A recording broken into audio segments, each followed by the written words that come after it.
All right, today we're jumping into a really big idea. It's one of those things that starts with a simple, almost unbelievable fact, and by the end, it completely flips how you think about our world. It's all about a right that I'm guessing you've probably never even considered. So, let's start with this. This question really reframes the whole conversation. I mean, it's a massive question, right? But the answer begins with something pretty specific, something a lot of us just take for granted. There it is. That's the number. Now, this isn't just a guess.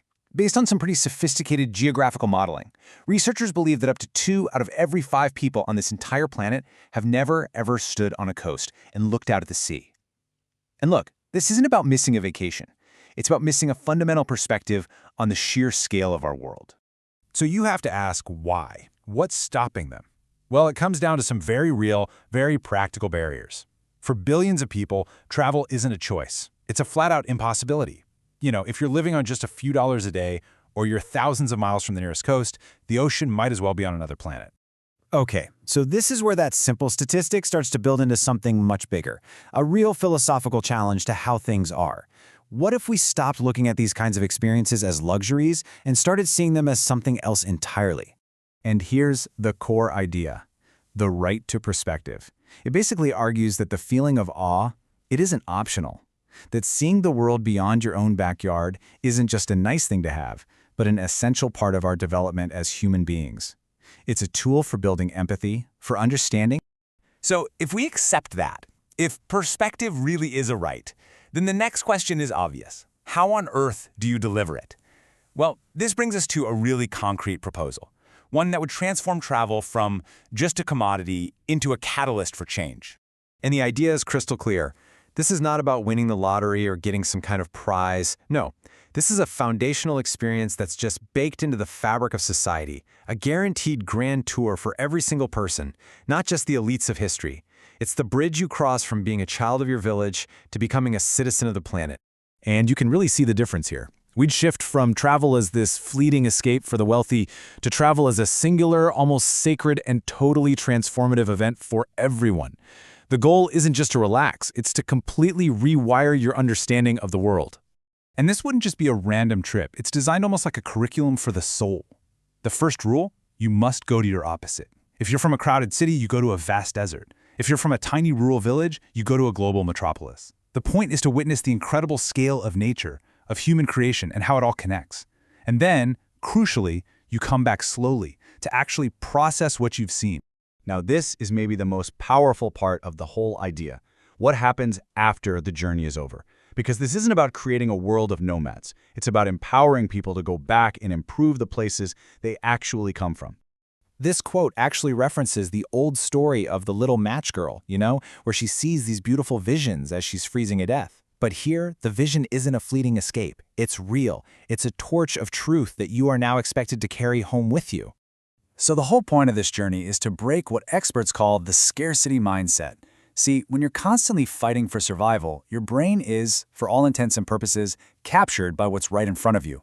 You literally can't plan for the future. You can't build. This journey, combined with basic living standards, is meant to free the mind from that trap. The source material gives this amazing example of what that means in real life. For so many people, just getting through the day has this high level of friction. A simple bus ride isn't something you just do. It's a negotiation. It's a struggle. You have to be constantly on. So imagine taking someone from that high-friction world and putting them on a quiet, empty, efficient bus in, say, Copenhagen. To them, it feels, well, strange. It feels like a glitch in reality. That empty space on the bus is a void where the daily struggle used to be. And that feeling of strangeness, that's everything. That is the virus of possibility. The person who has seen the empty bus can never, ever go home and just accept their crowded one as the only possible reality. Their home is no longer just the way things are. It's now a problem that needs to be solved. But, okay, let's be realistic for a second. This vision is absolutely massive.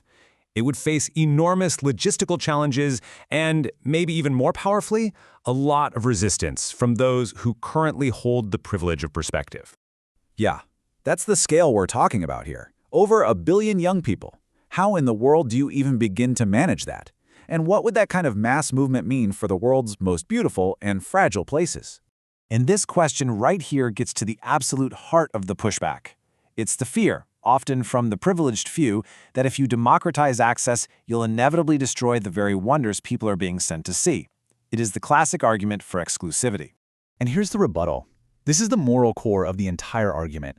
It's a radical rejection of the idea that we have to keep people away from nature in order to save it. It suggests that the thing that's actually fragile isn't nature, it's privilege. So, what does sharing the horizon actually look like? Well, it would mean a complete restructuring. The CEO and the farmer, they wait in the same line for Yosemite. Private beaches become a bizarre relic of an unequal past. We'd start treating nature as a global common, and travel as a tool for human development, not a symbol of status. Of course, doing this would require a monumental shift in how we allocate our global resources. It means we'd have to value the circulation of perspective more than we value consumption and conflict. It's about investing in a generation of global citizens who have seen the truth of the world with their own eyes. This just brilliantly reframes that whole trampled flowers argument. I mean, think about it. What is the highest purpose of a flower? Is it just to remain pristine and totally unseen? Or could it be to serve as that match, that tiny spark of truth that awakens a mind that has been captured by circumstance?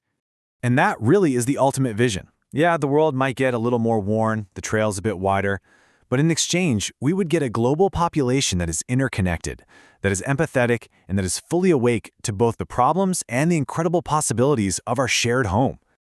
So we end with this thought. The youth journey itself is a radical idea, for sure, but the principle behind it is even bigger. It forces us to ask, what else have we mistaken for a luxury that is actually an essential human right for a just and thriving world? Thanks so much for joining me for this explainer.